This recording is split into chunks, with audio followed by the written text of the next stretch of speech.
오사카만은 지리적으로 한반도, 대마도, 세토나이카이 연안을 거치는 해류의 일직선상에 있다. 일본의 고대 국가는 바로 이곳에서 출발했다.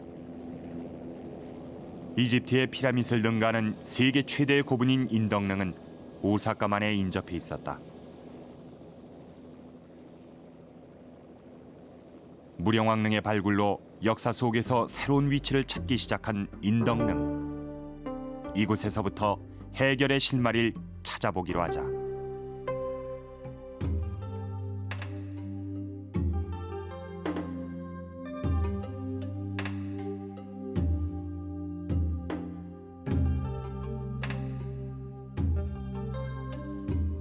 인덕릉의 바로 옆엔 죽은 총이 있다. 이곳의 옛날 명칭은 백제군 남백제촌이었다. 남백제촌의 유래는 백제 왕족 주군과 관련이 깊다. 주군촌 가까운 거리에 남백제 소학교가 있다. 학교 교장에 의하면 이 학교는 백제 왕족 주군과 관련이 깊다고 한다.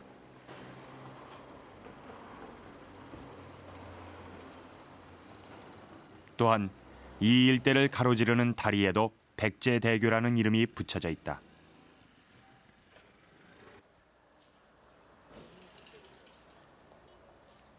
심지어 백제라는 성씨를 가진 사람들까지 살고 있다. 그들은 지금 자신들의 성씨가 한반도의 고대 국가 백제라는 곳에서 유래했다는 것은 알고 있지만 자세한 내용은 알 길이 없다 한다.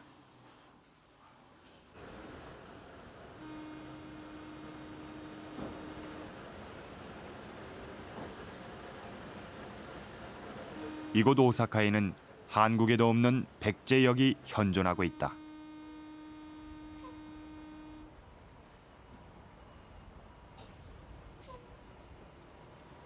비록 지금은 사람이 적어 화물만 취급하고 있는 이 역 근처엔 얼마 전까지도 버스 정류장이 있었다고 한다.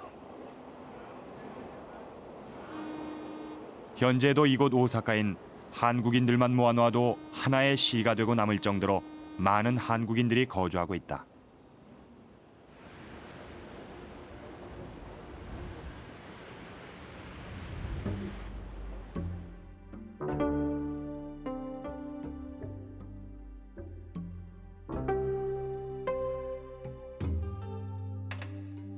죽은 총 옆에는 인덕천왕의 아버지로 알려진 응신천왕의 무덤 응신릉이 있다. 일본을 개화시킨 천왕으로 일본 서기에 기록돼 있는 응신천왕은 백제에서 박사들을 불러다가 천자문과 논어 등을 가르쳐줬다고 한다.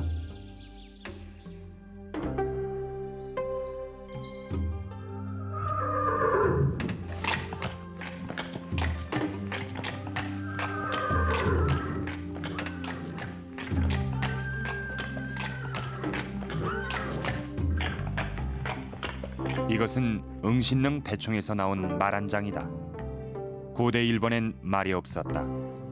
일본 서기엔 응신천왕 때 최초로 백제에서 말을 전달받았다는 기록이 있다.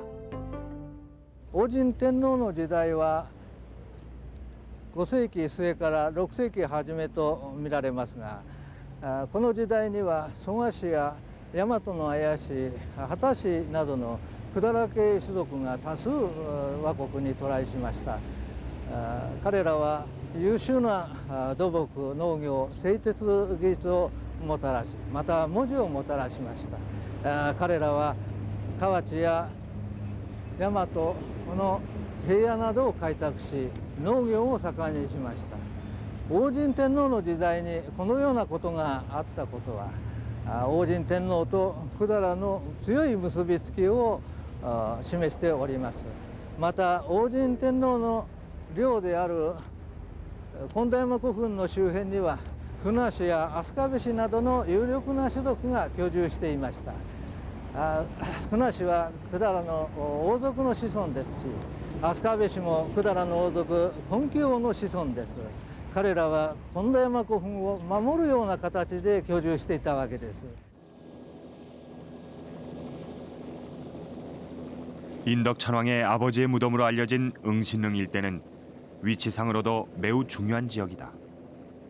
앞뒤 모두에 백제 왕족의 후손인 후나 씨와 아스카베 씨들이 거주하고 있었다.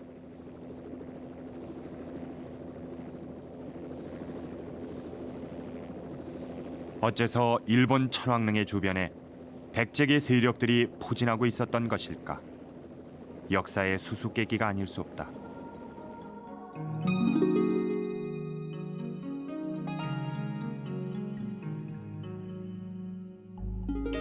이 고분 역시 인덕릉에 버금갈 정도로 엄청난 규모다. 이렇듯 거대한 왕릉의 축전은 일본의 중앙 집권적 통일 국가가 탄생되는 4세기 이후에야 비로소 나타난다. 이러한 거대 고분의 축전은 대규모 인력 동원 없이는 불가능한 것으로 그 당시 강력한 정치 조직이 존재했었다는 것을 말해주고 있다.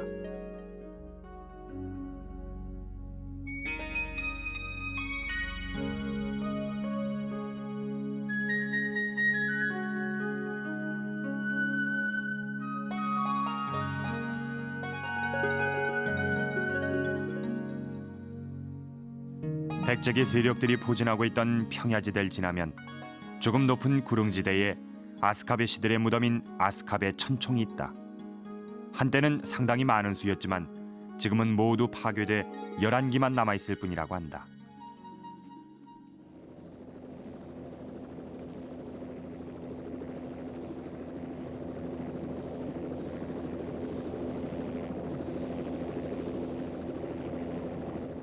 응신릉에서 직선 거리로 4km 떨어진 곳엔 아스카베 씨족들이 자신들의 선조로 모시고 있는 곤지 신사가 있다.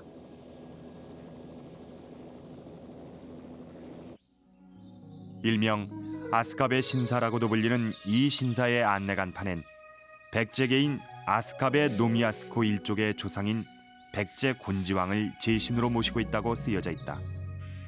일본석에 의하면 곤지는 백제 무령왕의 아버지로 기록돼 있다.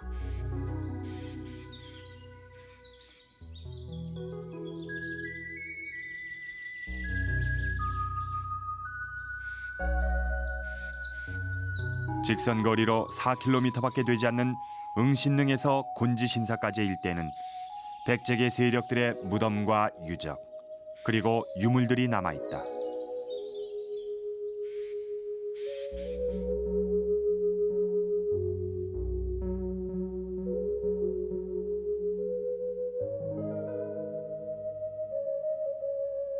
이러한 오사카 일대의 성격을 단적으로 보여주는 것이 바로 백제인들의 군진묘로 알려진 이치스카 고분군이다.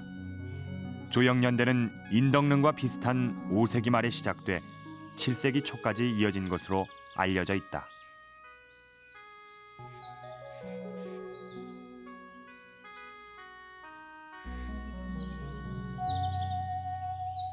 이곳의 무덤 형식은 백제의 전형적 양식인 횡열식 석실들이며 무덤에선 백제의 것이 분명한 유물들이 다량으로 쏟아져 나왔다.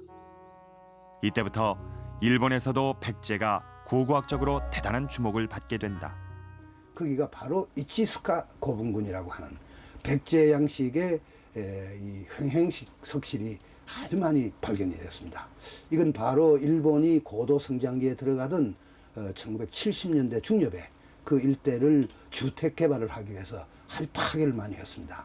그때 나도 여러 번 거기 가서 현지를 보았습니다만 그 파괴되는 과정에서 바로 이것이 백제 양식의 그런 횡식 석실이 많이 나왔고, 또 유물들도 백제 유물이 수없이 나오게 됨으로써 말하자면 이 백제 문화라는 것이 일본에서는 70년대 중엽부터 고고학적으로도 상당히 주목하게 되는 그런 결과가 되었다고 생각합니다.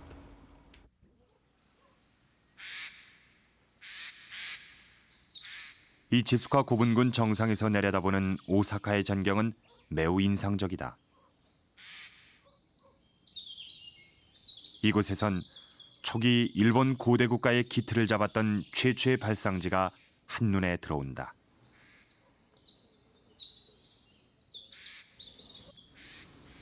아래가二条山です。あれが飛鳥千塚古墳群です。その下の方に飛鳥部神社があります。少し左の方に大神陵が見えます。で、古市古墳群がずっとよく見えますが、ずっと西の方に行きますと、この方角に仁徳陵が見えます。で、こちらの方角が大阪湾になるわけですが、大阪湾から百済系の勢力が河内平野に入ってきて、この辺りを本拠にしたことが非常によくわかります。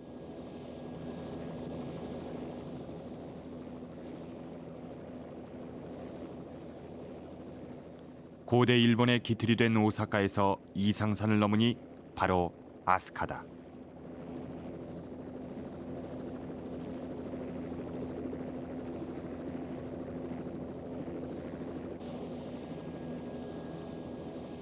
일본인들에게 영원한 마음의 고향이라는 아스카. 이곳 아스카에는 백제인들이 대규모로 건너왔음을 말해주는 고분군들이 있다. 바로 니자와 천총이다. 이곳에선 갑옷들과 다량의 신의 무기들이 출토됐다. 그것은 이곳에 묻힌 세력들이 강력한 군사력을 가지고 있었음을 말해주는 것이다.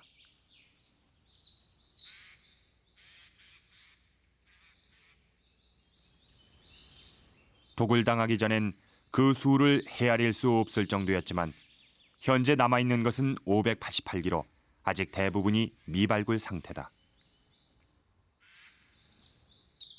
이 고분들에서 가장 눈길을 끄는 것이 바로 126호분이다. 무덤에선 금관이 출토됐는데 무령왕릉 왕비의 금관과 그 형태와 기법이 놀랍도록 일치한다.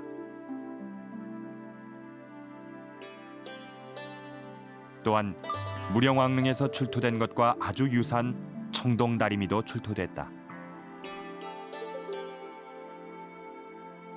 이 일대 고분이 얼마나 백제와 밀접했는지를 단적으로 보여주는 것이 173호분에서 나온 동경이다.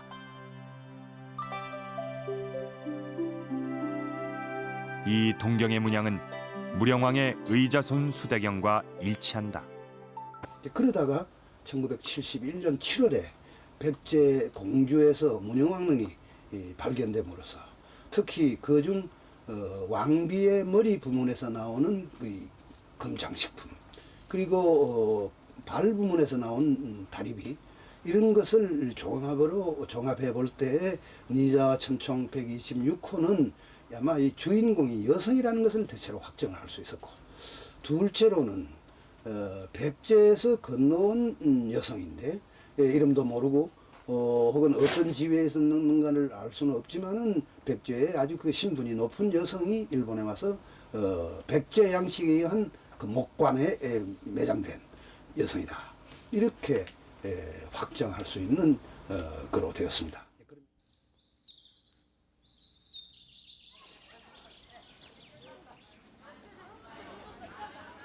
이곳 아스카 지역엔 일본에 진출했던 백제인들의 정치적 위상을 보여주는 중요한 유적이 하나 있다. 그곳은 일본 최초의 사찰로 알려진 아스카사다.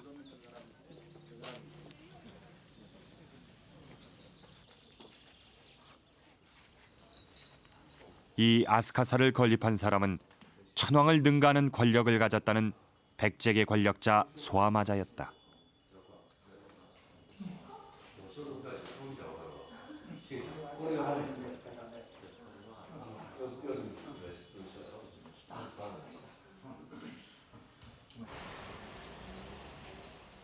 이 고분의 주인공은 아스카사를 건립했던 소아마자다. 지금 남아있는 돌들은 봉분이 사라지고 남은 석실뿐이다. 석실의 크기만으로도 일본 최대 규모인 이 석실의 양식은 전형적인 백제의 횡혈식 석실이다. 천장을 바치고 있는 돌들 중에 가장 큰 것은 무게만 77톤에 달하고 이 석실의 전체 무게는 2,300톤이나 된다.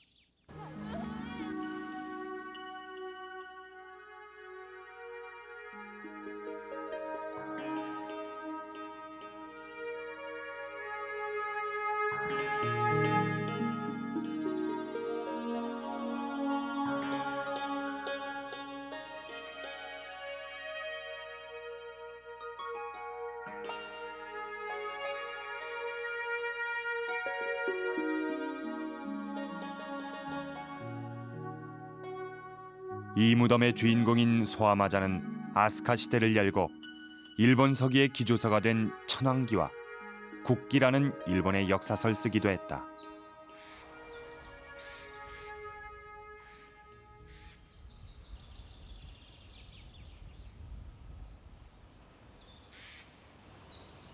飛鳥地域はですね、古代の宮殿とそれから寺院とお墓があるわけです。でそういうものから出たものでありますが、当時の日本は多くの文化が百済から来ましたし、憧れの国でもありました。そういうものが地下に埋まっていまして、そういうものが今1400年ぶりに発掘されて出てきているわけであります。でそのうちの資料ですが、この付近にはですね、そういった渡来の人々が80-90% いたと言われております。ですからまさにここはですね、飛鳥というのは百済の人々にとってはリトルペクチェというものがここにできたんだろうと私は思っています。 무령왕릉 동경과 형제처럼 닮은 동경이 출토된 오사카. 이와 인접한 아스카 지역은 온통 백제인들이 세운 유적들과 무덤들로 가득 차 있다. 속일본기에서조차 이 주민 10명 중 9명이 이주민들이었다고 기록돼 있을 정도다.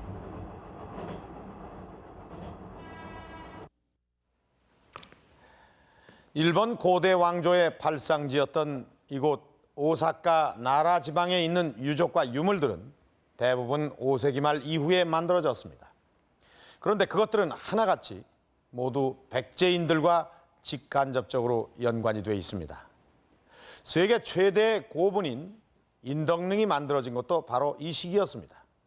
또한 그 왕조의 시조가 묻혀 있는 응신릉 일대에는 백제교, 백제역, 백제소학교 등 백제가 들어가는 지명들이 상당수 남아 있습니다. 이 시대가 변하면 지명도 변하는 것이 당연한 일이지만 이곳에는 1400년이나 지난 지금까지 그때 지명들이 남아 있습니다. 그렇지만은 아직 해결되지 않은 문제가 남아 있습니다. 이렇듯 일본 고대 왕조의 발상지가 온통 백제 유적과 유물들로 뒤덮여 있는 것은 확인이 됐지만 아직도 뭔가 그 미진한 문제가 남아 있습니다. 그것은 이 두 개의 동경이 같다는 것의 의미가 정확히 무엇일까 하는 것입니다. 우리가 지금까지 살펴본 것에 의하면 동경에는 당시의 시대상과 왕의 통치 이념 등이 들어 있습니다. 그렇다면 이 동경 안에도 무언가 그것을 확인해 줄 핵심적인 사실이 들어 있을 것 같습니다. 그럼 지금부터 그것을 찾아보도록 하겠습니다. 인덕릉 동경엔 주목할 만한 문양이 하나 있다.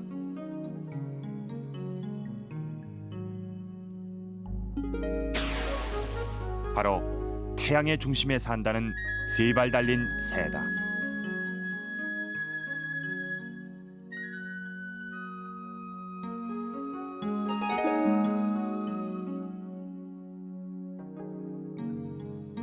이것은 동경이 소장돼 있는 보스턴 미술관의 소개서에서도 확인되고 있다. 인덕릉에서 출토된 동경의 문양을 설명하는 안내문엔 청룡, 백호, 주조, 현무의 사신도와 함께 발이 3개인 새, 즉 3발 달린 새를 설명하고 있다.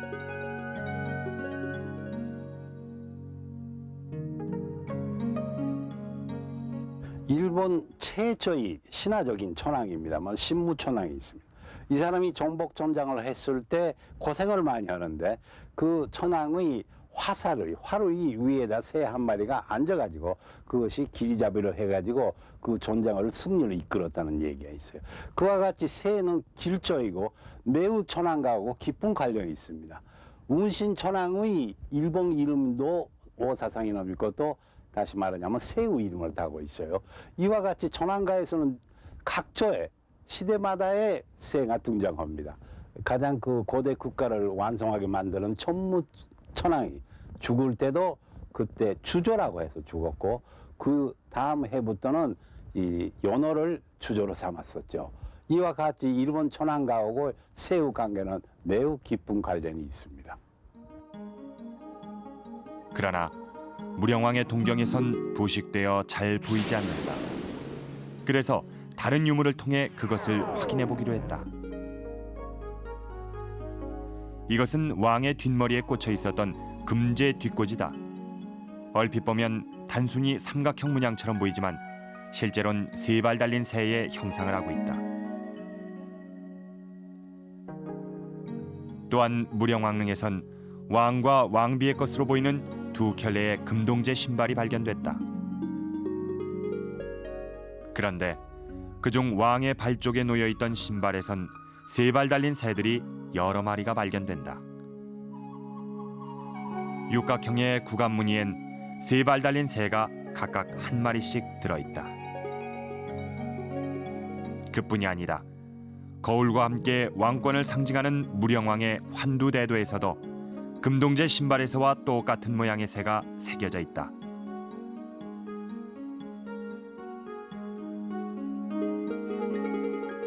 그런데 인덕릉에서도 무령왕의 칼과 동일한 모양의 칼이 출토됐다.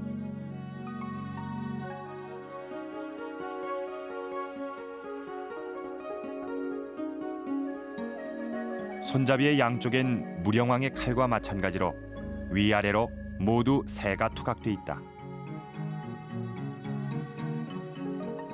두 칼 모두 뱀을 상징하는 무늬가 일치한다. でこういうものは今のところ中国大陸にはないんですよ。あるのは朝鮮半島とそれから5世紀以後の日本ね。でその中でも特に武寧王のものと大仙古墳のものとはかなり近いわけね。同じとは言えないけどかなり似たもの。鏡の方はこれはむしろもうね兄弟関係やけどね。まあ関東たちの方はまあ兄弟よりはもうちょっとね、まあ、おじさんぐらいの違いかな比較したらそれほど似てるわけ。 여기 백제와 일본 천황과의 관련성을 분명하게 보여주는 유적이 남아있다. 바로 일본 아스카에 있는 오미야시 신사다. 안내간판엔 말을 전해준 백제인 아지사주의 후손인 야마토노 아야시의 본거지였다고 적혀있다.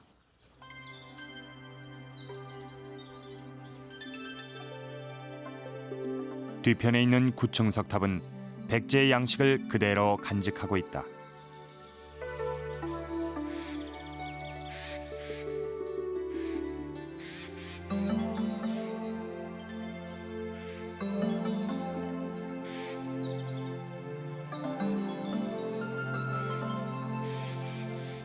그런데 이 신사엔 비석이 하나 세워져 있는데 내용이 매우 흥미롭다. 이곳이 센카 천황의 궁터였다는 것이다. 다시 말해서 백제계 세력의 본거지에 일본 천황의 궁터가 있었다는 말이다.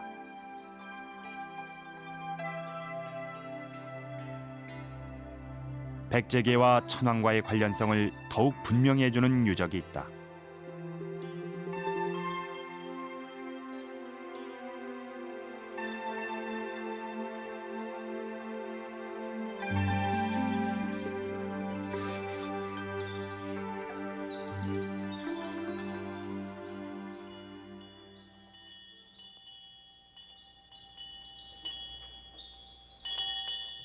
(640년) 겨울 10월 백제인 서직현이 조영을 책임졌던 백제궁이 완성됐다.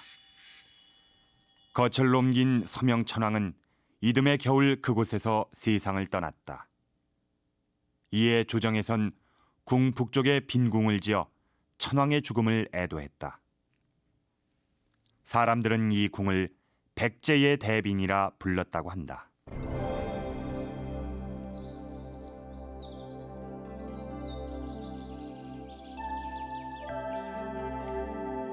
당시엔 최고의 절이었던 이곳은 지금 경내의 3층 석탑과 본당을 비롯해서 부근의 몇 개의 탑터와 건물터만 남아있다.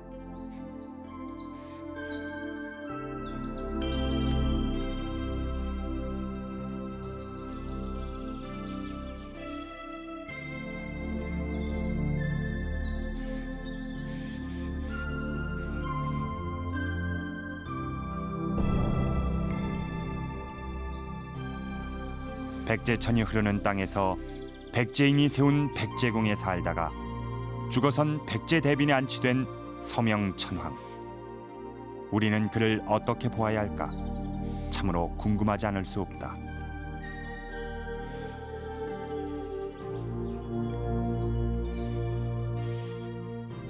일본 문헌사학계 최고의 권위자 중 한 사람인 이노우에 히데오는 왜라는 성씨를 통해 백제와 고대 일본의 관계를 말해주고 있다. 和の人民については日本だけ特に日本書紀や古事記に集中して使われております。で、非常に興味あることはそれらの人名が神話時代には天皇名や天皇一族の人たちに使われております。で、伝説時代になりますとこれが大和地方すなわち奈良県に住んでいる貴族豪族たちに使われております。で歴史時代に入りますと渡来民に与えられる氏名として使用されております。でこのことから見ますと天皇家と渡来民との関係は非常に密接であることがわかります。 여기에서 왜는 천황과 백제계를 말해주고 있다. 일본 천황의 이름이 한반도에서 건너간 백제인과 일치한다. 참 놀라운 사실입니다. 또한 천황과 그의 자식들이 백제인들이 사용했던 왜라는 성씨를 함께 사용했습니다. 이것은 뭘 말하는 것일까요? 당시 일본 천황가가 백제계였음을 의미하는 것은 아닐까요? 우리는 이 점을 오사카 나라 지역의 산지에 있는 수많은 유적들에서 또한 각종 역사 기록들과 과학적인 연구 결과를 통해서 확인할 수가 있었습니다.